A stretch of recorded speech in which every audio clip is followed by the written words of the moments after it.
People have money, but many don't know what to do with it. And honestly, it's not their fault. Nobody ever broke it down in a way that made sense. I'm Moa, and in this series, we'll just about finance the way it could have been taught. No big grammar, no jargon, just stories and examples you can actually relate to. From savings to the capital markets, we'll learn together, and you'll finally see that finance is not as complicated as it sounds. Even though I work in finance today, I wasn't born understanding it. When I first stepped into the finance world, I kept hearing words like bonds, commercial paper, fixed income, money market. To be honest, I had no clue what anyone was saying, so I just nodded, like I understood. Deep down, I was lost. And I know I'm not alone.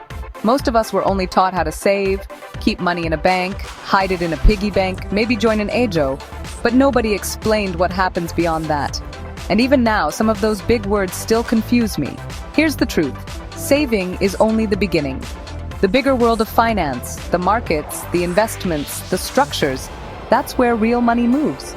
That's how governments raise funds, companies grow, and investors build wealth. And that's the part most people never get to see. That's why I'm here. Not to show off, not to chase clout, but to bridge the gap. I'll break it all down in simple English. Sometimes in Yoruba, so even your mom, dad, or rich uncle can finally get it. No big grammar, no jargon, just gist that makes sense.